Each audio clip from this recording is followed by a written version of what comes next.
Yeah. So we're really excited to have this next guest here. Trying to remember when I first became conscious of what you were doing, I kept seeing these amazing animated GIFs on Tumblr and like on Twitter of this game that I just assumed was not a real game, but was like somebody's animation project because it was just too beautiful.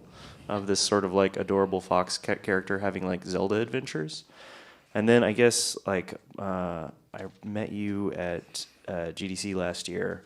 You're fantastic last year. Was it at Fantastic Yes, Fest? yeah.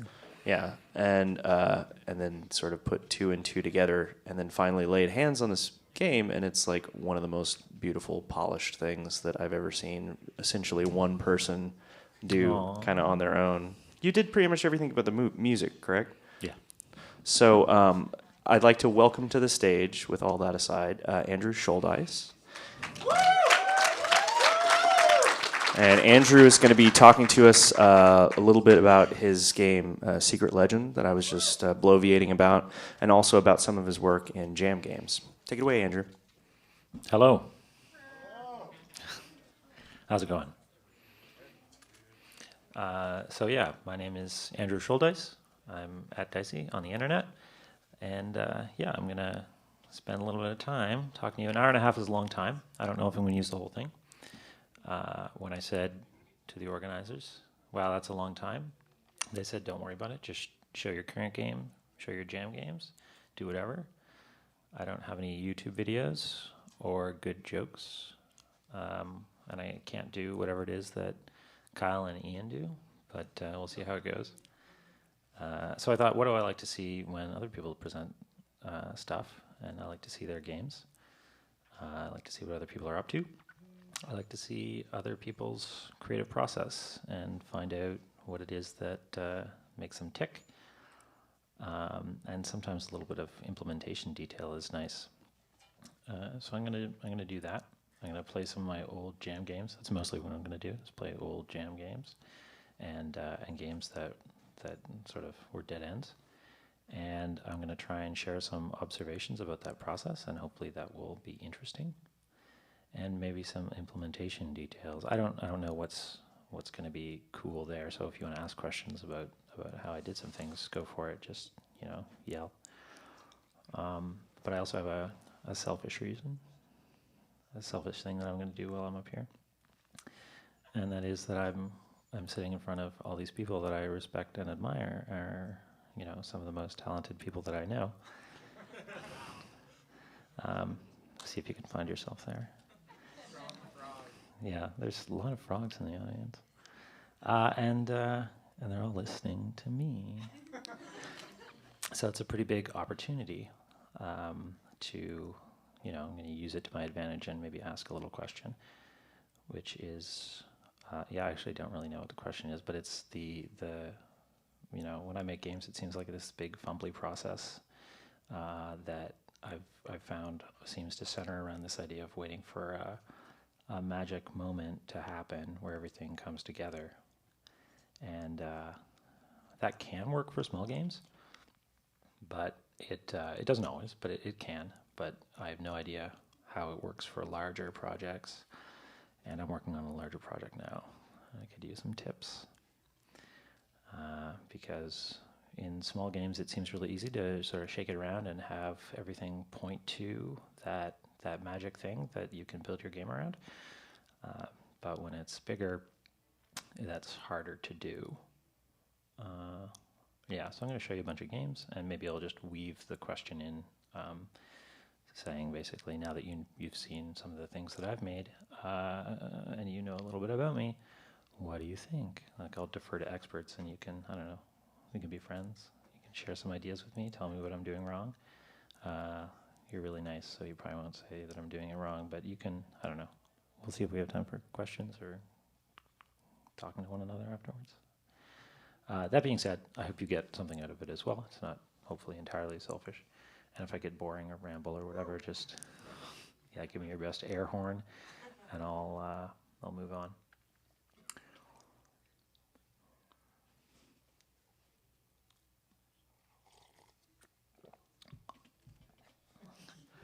So the old games graveyard is, I don't know, it's a Does everybody have one of those? Yeah, everybody has one of those, right? Yeah. I'm just going to show you some games from my old games graveyard. But that requires me toggling mirroring on and off, I think. So is this? I can sort of see what's happening in the reflection of my sunglasses up there. That's kind of neat.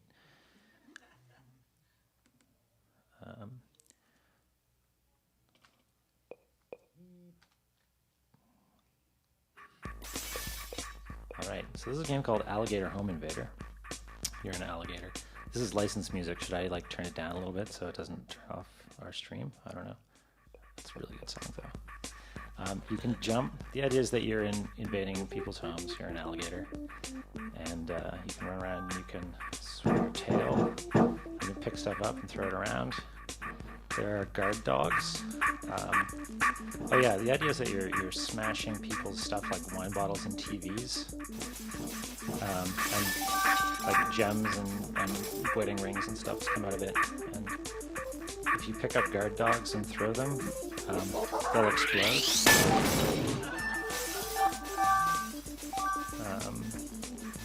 Yeah, hams bounce a lot, I think, and can catch fire.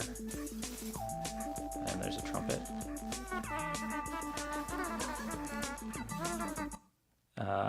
That's all that game was. That went to the graveyard pretty much right after that. Oh, thanks. There was, do I have?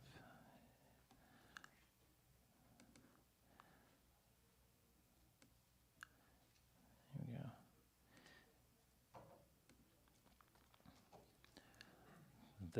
The idea with Alligator Home Invader was I thought, hey, I'll make all these cool things and put them together in one space, and it'll be great, and all the levels will just sort of pour out of my brain once I have all the things that I need there, and that didn't happen because making content is hard. And I thought, well, I really like the game Adventure for the Atari. What if there was a little bit sort of a moodier thing going on in Adventure, just telling a little bit more of a story. And so I made this cool system where you could walk between screens and, you know, it looked kind of neat. And there would be this whole world, you know, you could explore and environmental storytelling and stuff. And I made this little test scene, which doesn't really have a story or anything, but I thought that would be cool. And then that went away too, that died. Because content is hard. It's like watching your best friends disappear, and you're like, oh yeah, what happened to... Oh. You never showed us that.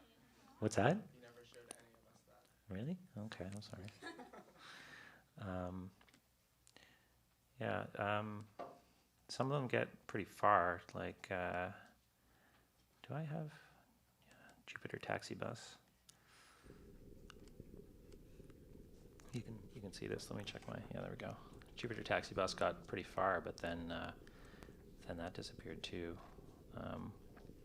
How to pilot UR taxi bus. This takes place on the rocky surface of Jupiter. You're a taxi bus, and we are 107, and dispatch has told us we're cleared for liftoff. So we're gonna go to Westminster over here and pick up some people who want to go somewhere else. They want to go to Birmingham. All right. We have 106 passengers. Let's hope that they're all okay. There's Birmingham. Oh no.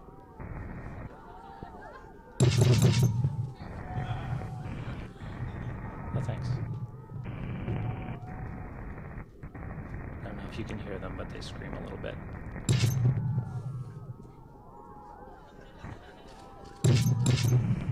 It's actually really hard. And there are like meteor storms and stuff, and there's another area or anything, and I thought, wow, this is really neat, and then, oh, it's $16. But that went away too. Good. Oh, thank you. What is this?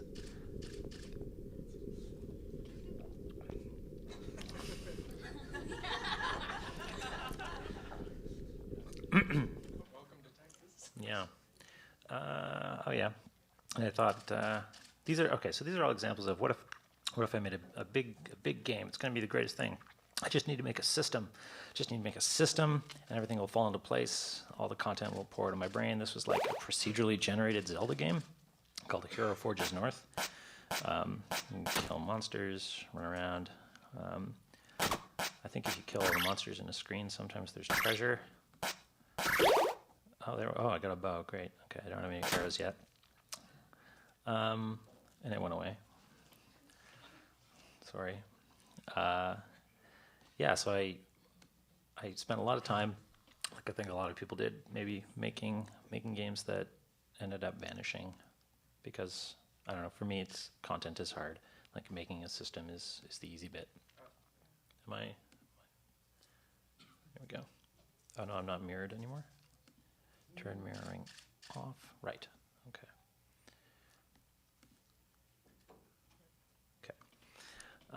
Yeah, the graveyard isn't specific to me. So I get to the point where I say, oh, I made this thing, that's cool, so what?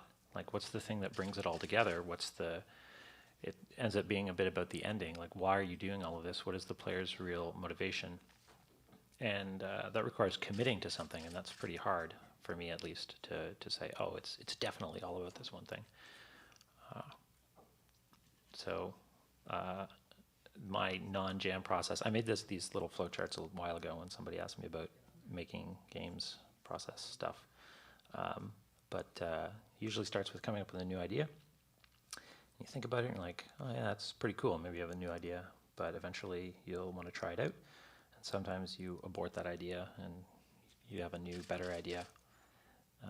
But sometimes you start working on it and you polish it and you get into it. You're really excited about it.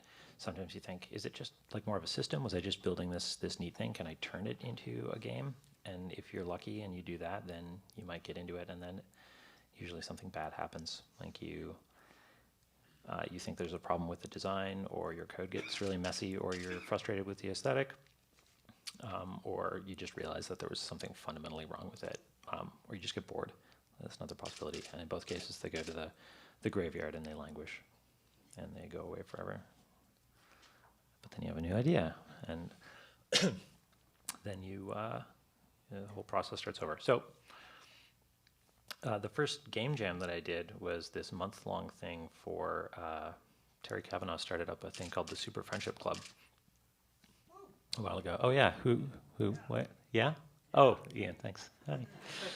I made a game called Hide. Which, can I show that? Escape.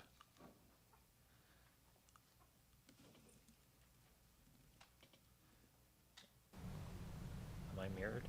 No.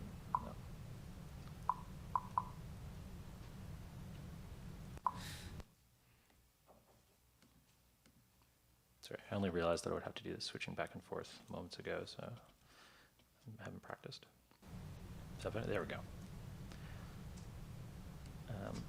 So the thing about jams is that there's a deadline, and I mean, this is not new information for anybody, but I realized that and said, oh, wow, you get to this point where all of a sudden you need to do something. You need to take whatever it is that you have and turn it into something. And so I had this really elaborate, like it was going to be a first-person adventure game in the desert, and there was an underground thing and a secret code and a safe and a mystery that you had to solve.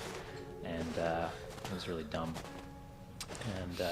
And I got really frustrated with I was using this limited palette, like just a few colors, and I got really frustrated and ended up just making it black and white, which is something that I sometimes do, like get really upset about something not looking good and trying to limit myself a little bit. And it looked like snow all of a sudden, and the dust in the air that had been put there to make it feel like you were moving when you were walking through the desert looked like snow. And anyway, it was this sort of like little center point that everything could start wrapping itself around. Like, oh, you're in the snow and it's spooky. It's not an adventure game anymore. It's about running away from things before other games started doing that. Yeah, I don't know if I'm going to play through very much of these or not. I don't know if that's interesting. But you want to see more? Okay.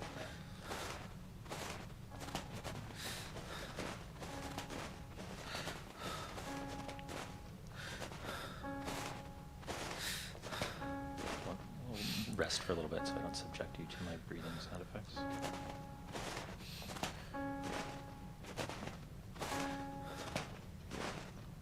Oh yeah, sorry. Yeah, every time you find a sign, a new creature appears and tries to track you down. If you hold space, you can hide from them.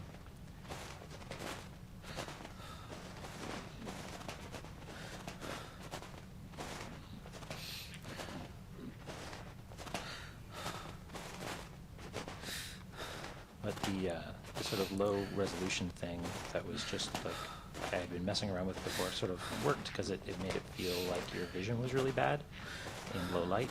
Yeah, it just sort of worked together a little bit. I don't know.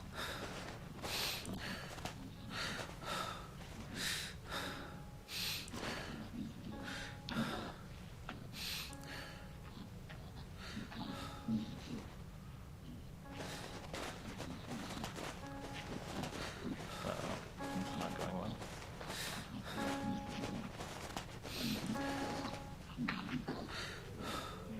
Now there's a blimp, I think. Yeah.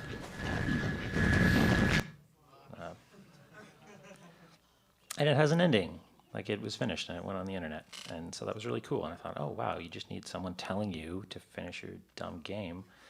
And all of a sudden you'll maybe sort of finish it.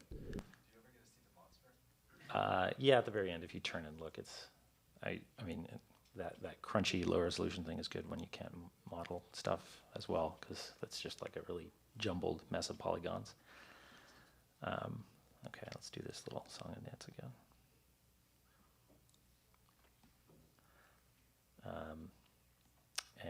Oh, I shouldn't have done that. Sorry. Then I showed that to someone and they said, hey, do you do Ludum Dare? I said, no. You should. Okay, I'll do it. And so my next game was a puzzle game called Gallery. And nothing is more exciting than watching someone do puzzles. So maybe I'll skip ahead, but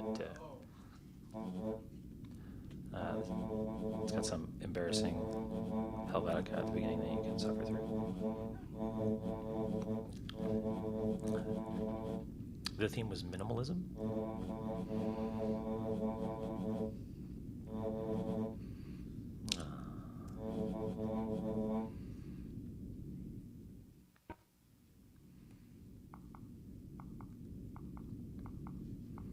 I'm just gonna chill out in this soundscape. Oh yeah, you take noise, randomly generated audio noise, pitch it down, which is like the thing that everybody, yeah, and you get this nice sort of reverberant rumble. Sounds really moody, makes your game automatically way cooler.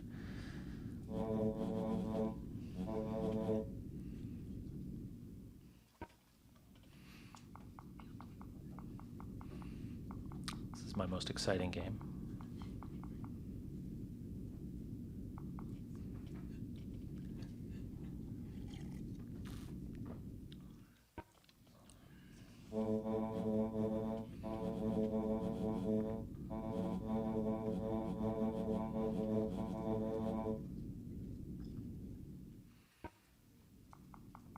So this is where you get an actual mechanic, which is that you can occupy or inhabit these little blocks and click them around.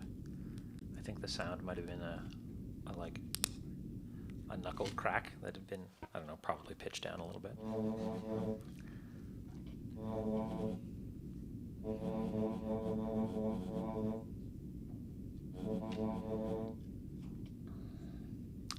This game needs something.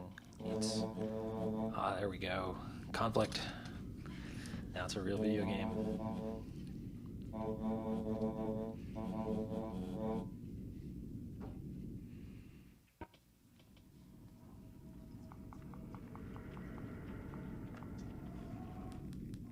So here's the actual mechanic of the game: is you've got these sort of this ugly red stuff that you want to hide and make it not visible. I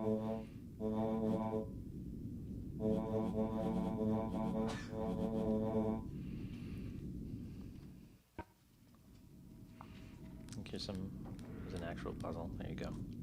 It's much harder than that. I'm really good at it. There we go.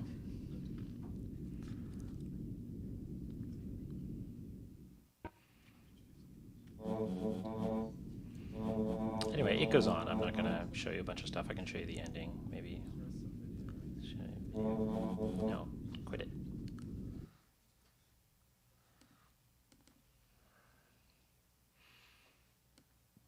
Just a really obnoxious puzzle at the end.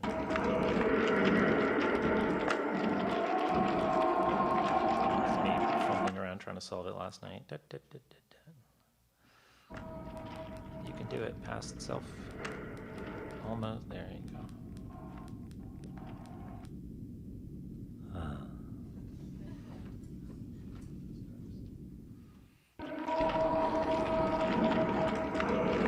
Oops. Okay.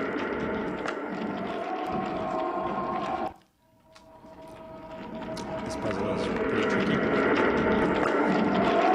So it's not super clear what you're supposed to do. In fact, it's not clear that there's a solution at all. Come on, past self, you can do it. You can figure this one out. No, you can't.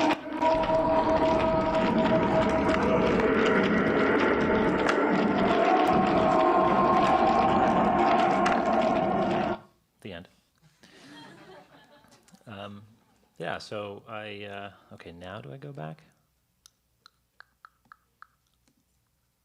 It's good? Right, yeah. Whoopsie daisy. There we go. So in those past couple of games, I started having this idea of finding this like magic thing where everything sort of clicks and it all falls together. Like maybe it's made of snow, or this idea of, you know, red being something that you hide. Like I had messed around with rolling cubes around for a while because I knew that I wanted a sort of rolly cube puzzle, but I didn't know what the mechanic was or what the game was about. But at that point, everything sort of fell together and it was great. So then there's the jam process, which starts out with, you know, the theme is announced. And there's, you go into anxiety mode pretty much instantly. But then you have an idea. And you start thinking about that idea, and maybe you have a new idea that's very similar to the old process. But then you get frustrated, and you go back to being anxious, and then you have a new idea, and that's great. And this happens for a little while until you find something that's good enough to put some effort into. And you get excited about it, and you try it out. And if you get, you know, you take a few steps and it doesn't work out, then you can always abort because it's, you know, it's still Saturday morning or whatever. But if it's Saturday afternoon, then you've been noodling around for a little bit, and maybe it's not working out, maybe it is, but eventually you start to hate it. And when you hate it, you think, oh, I'll just mess around with it some more. And then you hate it some more, and you get kind of into the doldrums, and you don't like it, and you start questioning why you even tried to do this, and it's really dumb. Anything that I had done before that was good was an accident, or I got lucky. We all know about this, and that's the hard part. It's the tough bit. And if you think, well, I'm gonna give up, like I'll start over, or just go to bed or whatever, you don't have any time because you want to actually finish the thing. But then something happens, and you find this magic little thing that you can wrap the game around, and then it's this super fast, super fun part that everybody remembers, and then you upload your game. So I'm going to show you another game that I made called Probe Team. It's another one of those ones that I'll maybe skip ahead and on.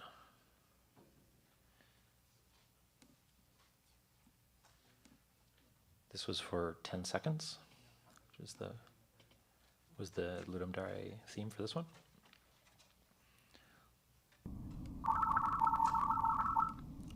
Oops, whatever.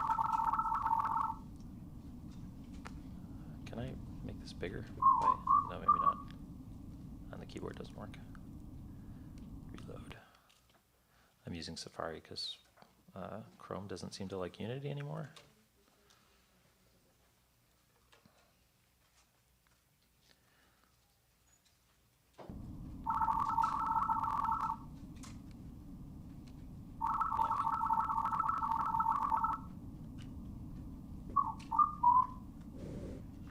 In this game, you're a little probe, and you can can see you've got a little meter on the side. You only have 10 seconds worth of fuel. It's not clear what your job is, but if you explore a little bit, you'll find these switches, which will open doors. But at this point, you're pretty low on fuel. And when you run out of fuel, you die. That's really sad. We're making great progress. That's good. But there's another one, probe number 2.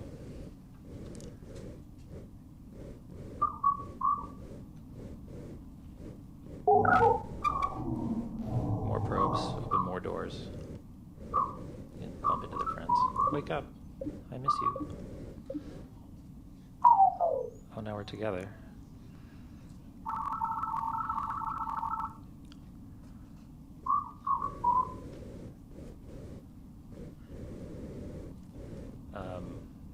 This might be one of those technical implementation questions. I don't know if this is interesting to anybody, how the reveal thing is done. But the probes carry around with them this soft little shape that is being viewed by a camera that's looking at the whole level. And that camera isn't clearing, so it's sort of, you're depositing white on this black texture, and then that large texture is overlaid the whole world, I think multiplicatively. And there's sort of a faint grid overlaid the whole thing to make it look like those they're little cells that are being filled in. Andrew, can you drop the PC volume just a couple clicks? Is that better? Perfect, thank you. Okay, cool. Voice of God. There we go.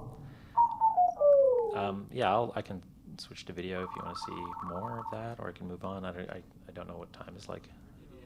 Video. Goodbye. What's that? You never get more time. That was okay. So thank you for the question. That was the thing around this one was, oh, they only have 10 seconds of fuel. How can you build a game around that? You get to open little teleporters, and there's sort of conveyor belts that will move you along.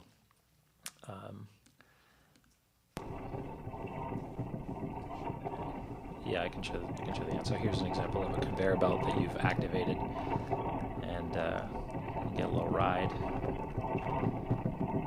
Say bye to your friends. Yeah, at the very end, you find this great secret. And you have infinite seconds now. You can fly around and wake up all your friends. Go and pick them up from all the corners that you left them, and bring them all home. Oh no. Anyway. The end. Yeah.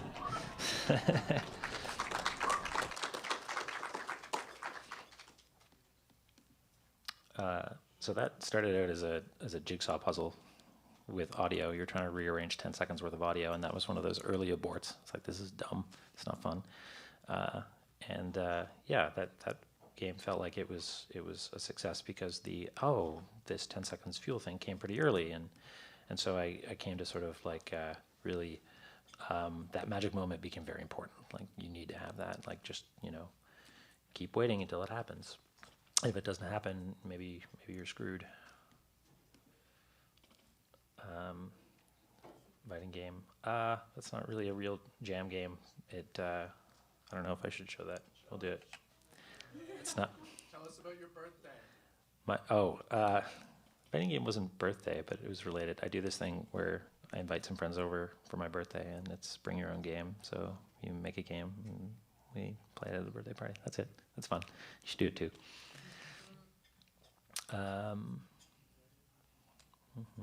Did you say I had until 4:30-ish? Is that right? Okay. It's really mentally taxing. You're welcome to go longer. Yeah, we started late, so Okay. don't worry about it. Yeah. This is a 2-player game. Ben, do you want to play a fighting game? My friends helped me playtest this. This is really weird. It's actually kind of interesting. We need to cross arms in order to play because the inputs got screwed up. So you're WASD and I think X or MN, and there's going to be ghosting problems and stuff.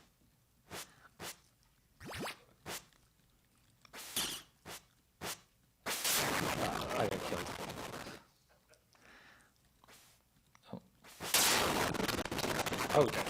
Oh, that's super cool. I've never seen that before.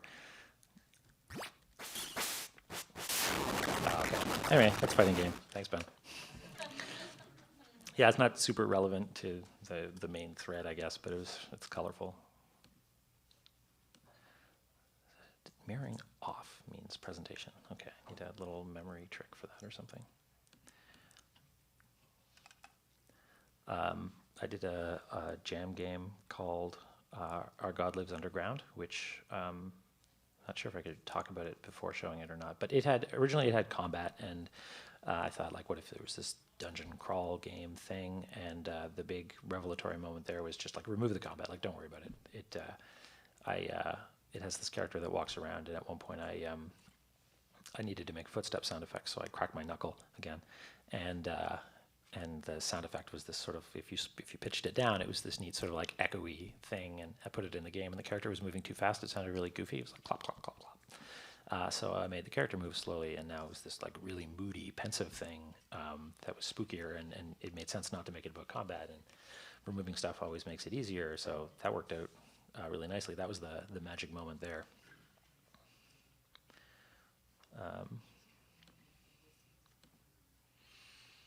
Oops, no, don't go to Google.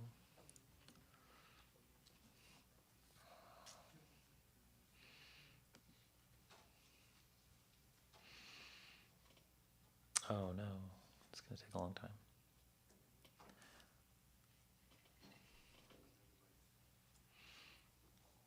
There's not much to it. It's probably a bunch of audio that was pitched down that's taking up all the... yeah, and like there was going to be puzzles and stuff, but I got rid of those.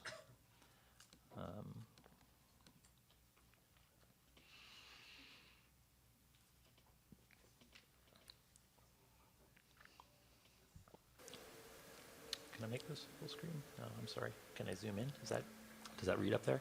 Yeah, okay, good. I can play through this one because it's hold down W the game. You don't actually do anything. You can look around a little bit. Or up arrow? Yeah, hold up arrow the game.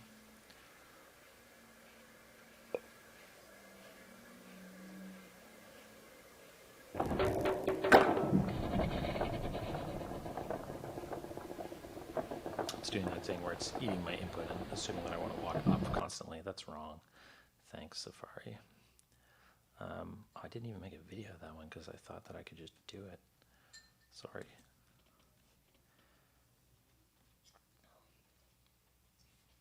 Hopefully it won't make me download the whole thing again. Oh no. Yeah, maybe, yeah. What could possibly go wrong was a game where I thought, hey, make something amazing. It's going to be great. Like you know, your other jam games did really well. And the secret sauce there was, nah, don't worry about it. Just making something fun, steal somebody else's game. So it's a Nuclear Throne ripoff. Yeah. That one has a gun sound effect in it that I stole from the people.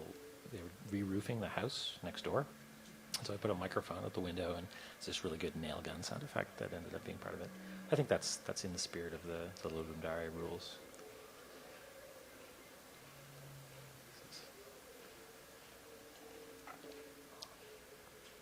It's a really easy game.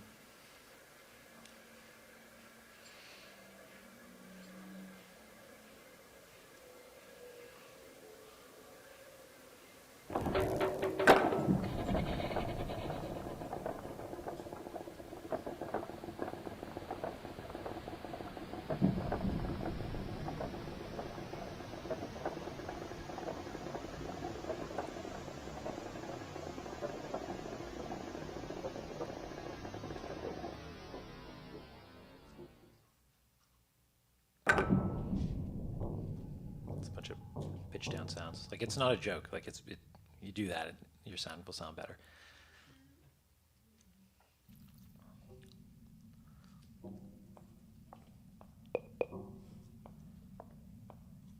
See, it sounds like a footstep, right?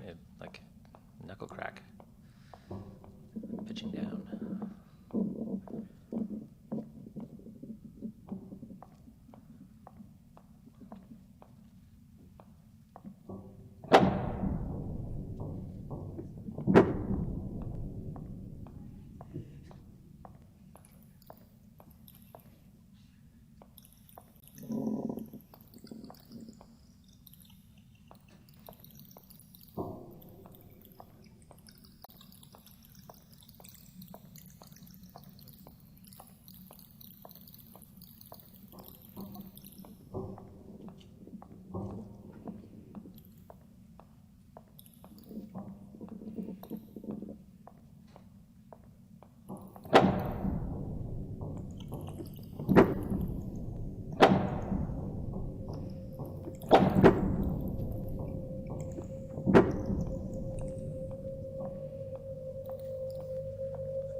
artsy game, easy to play, hold W.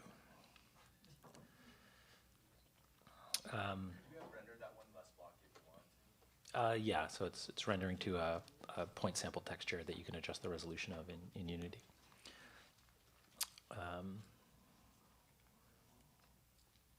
Right, yeah. I keep switching back to slides, and it's just a picture of or it's just text of the name of the game that I'm going to play. I should just stop doing that. What could possibly go wrong? It's a terrible name.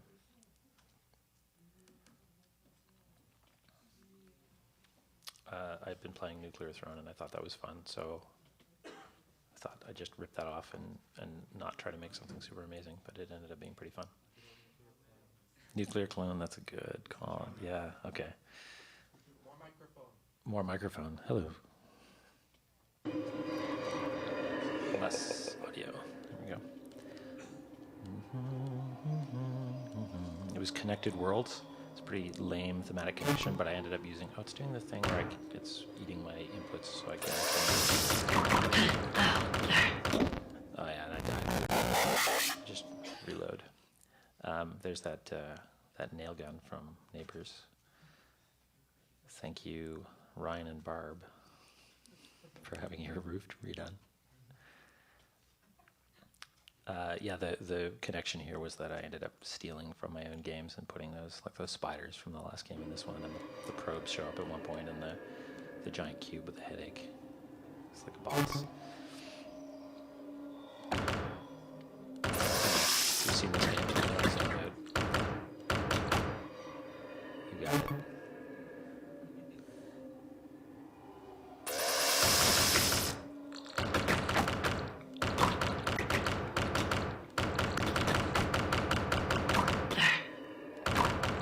Anyway, there you go. Do I need to switch to? Oh yeah.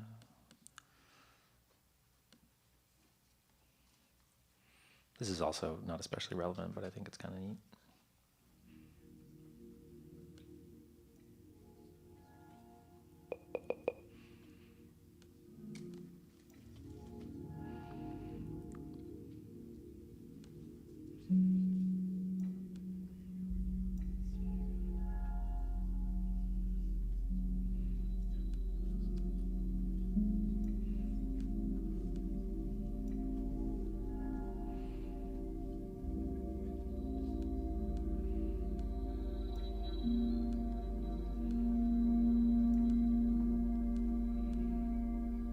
It's a puzzle game. That's too hard.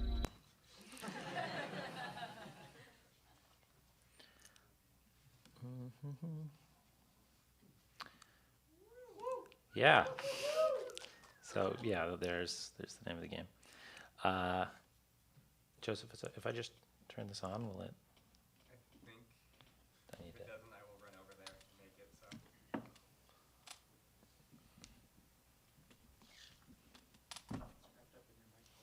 Oh, is it? Yeah. Maybe. Yeah.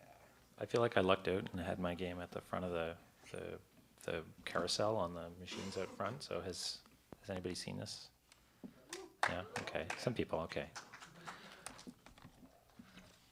And since you don't know Windows, I will make it. Yeah. Do you want to play?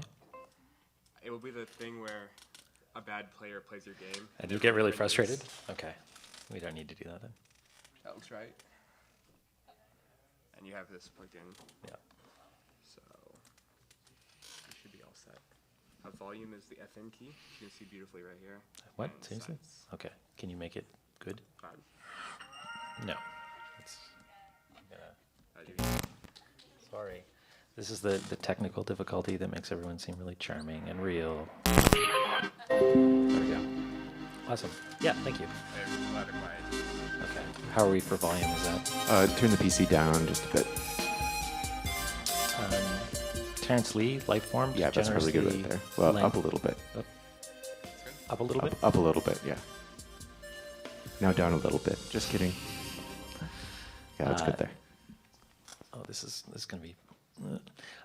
yeah, Terrence Lee, Lifeformed, generously lent his music to this, and Power Up Audio has made some really good sound effects, not the least of which is this great little selection sound.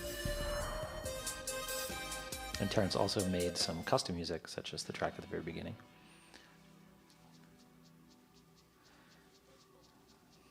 So I like games like The Legend of Zelda and Dark Souls, which is what everybody says they like. But especially in Dark Souls, I like that there's implications of stuff going on that you're not really supposed to understand.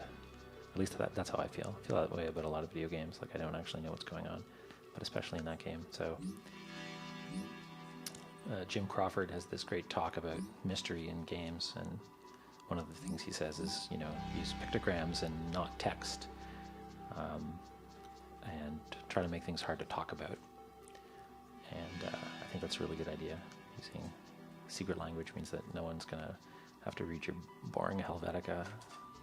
They can just think, wow, that's probably something really impressive and poignant. And it totally is. Like, don't get me wrong.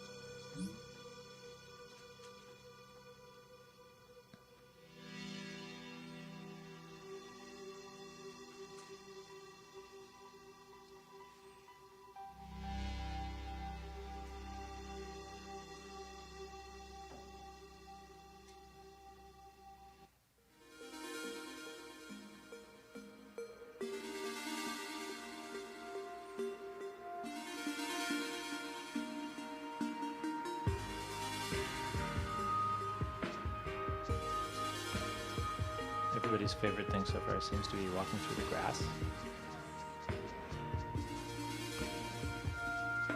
It was like week 1. Like I should have some grass. That sounds like fun.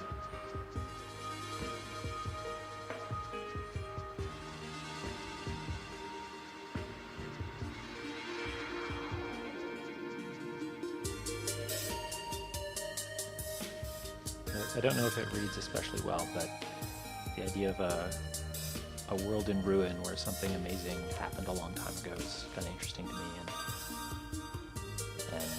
maybe this space is sort of familiar from like a couple minutes ago. Maybe not.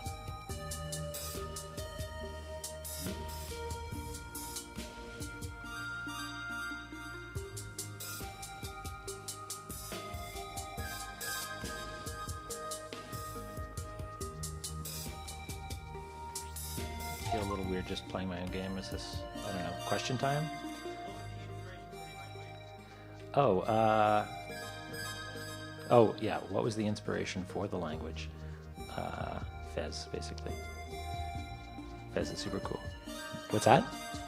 More what? Oh, I don't know if I want to say if it's a language or not. Maybe it's not saying anything poignant. Maybe it's just garbage. I don't actually know. I found it on a Super Nintendo cartridge in my grandmother's basement.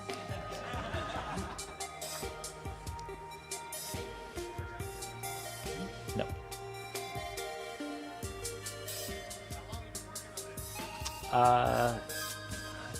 Since February.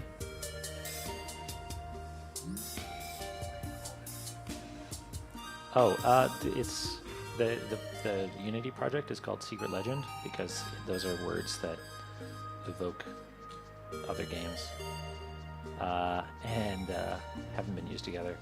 Maybe, I don't know. Maybe they have. But I don't know. It's kind of a silly name, I think. We'll see how it goes. People seem to like it, but we'll call it a working title. Lots of people rename their games near the end, right? So earlier you spoke to the process.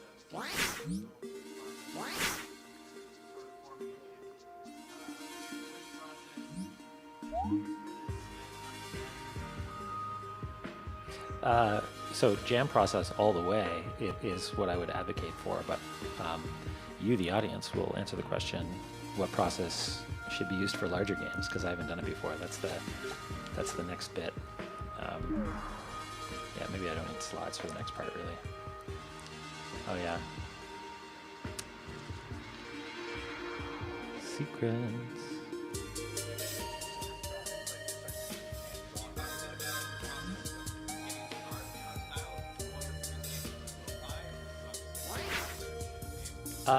Yeah, sure. So the question was, all my old games seem really like pixelated and lo-fi, and this is less so.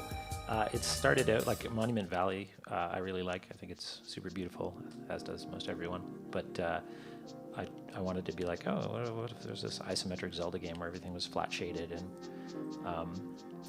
you end up adding a little texture here and a little detail there, and all of a sudden it's less lo-fi. It's not this clean flat gradients all over the place anymore. It's an accident. It's a hole I'm digging myself for building the rest of the game, basically. Oops. I got a stick.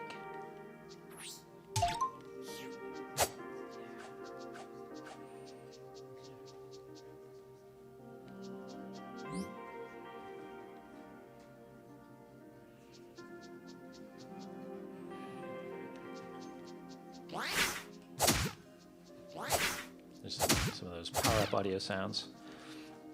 Those folks are really great.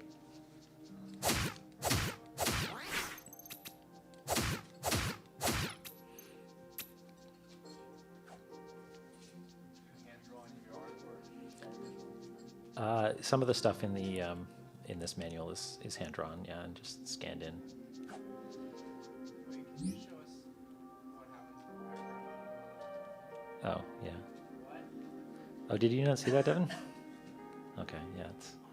There's some of your lo-fi stuff happening right there.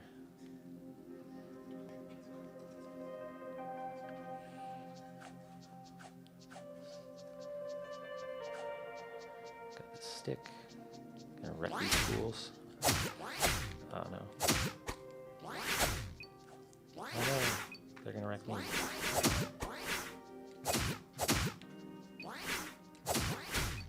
There's like a sword that you get later on. What time is it? 4:30.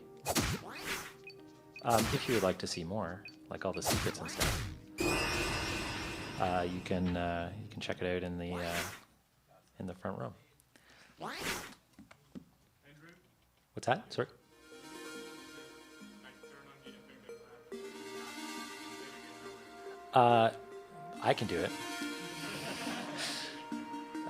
But yeah, maybe that would be a neat little Easter egg at some point. How do I?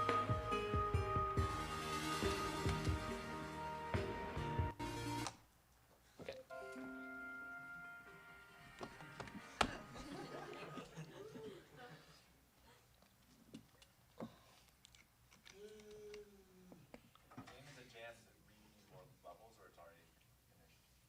Sorry, this one? This is the one that I'm still working on, and I'm approximately 0% complete. And if I do the math, it will take me infinity time. No, I don't know when it will be out, but if you would like to know, come and talk to me. I can put you on a mailing list. That was the tip that I got yesterday.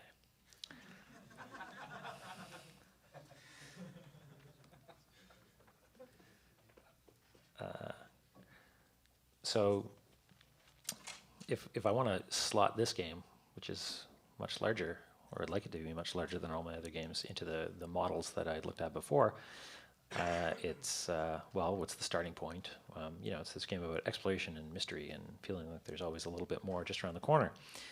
And then where's this moment of sort of alignment where all the pieces come together? Where's that magic moment? I'm just not sure if it happens for a bigger game. I don't know. Maybe it does. Maybe it doesn't. That's sort of the question. And that is, I feel like I'm in the tough bit again. And anytime I have a breakthrough, I feel, yes, finally, it's going to be good. It was a lie. Yeah. So yeah, that's my little question to go alongside. Hey, look at all my games. is the creative process waiting for this magic moment where everything clicks together? Does that work with a larger project? And do you need to take a break if it doesn't? Do you take a break and let it sort of settle in your brain and take a mental vacation and wait for it to click? Or do you just need to work harder? Do you need to soldier on and sort of just force yourself through and explore more? And I don't know the answer to that, but there are a lot of people here who have made a lot of big games, large and small, and so it would be nice if I could talk to you about that. The end. Thank you.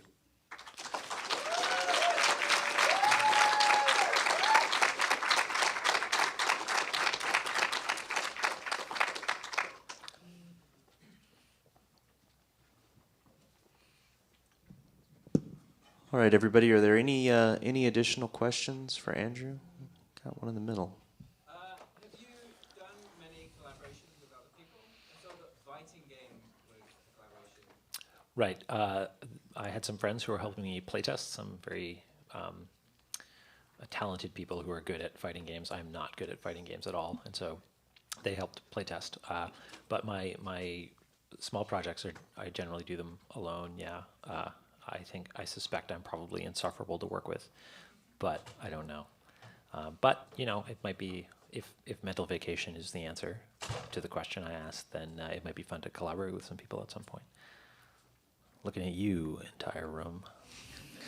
Let's do it. Let's do a jam game, guys. Any additional questions? We got one in the front. Have you ever felt like working on a big project feels like lots and lots of small jams just into the same thing? So instead of trying to think of your breakthrough as the whole project coming together, it's just lots and lots of smaller things that it's just towards the same goal. Right. Should I repeat the question? Yes. Yeah. Let's see if I can paraphrase.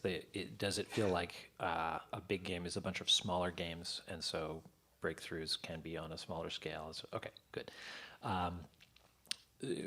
Individual parts of it, like I need to make this manual feel like, that's a good sit down and chew on this task sort of thing. I think the most scary thing about the larger project is making sure that it was a good idea to do it in the first place and make sure that that puzzle piece fits in with all the other ones. And that's the scary thing, is not knowing if the whole thing sings together and is pointing in the right direction. I don't know if I'm belaboring that analogy, but feeling like everything is aligned is the harder bit. And that's not intrinsically a small thing. That's all the things put together. Have any additional questions? All right. Let's go ahead and give Andrew another round of applause. And thank you so much for doing this. We super appreciate it. And thank you for making this game. All right. We're going to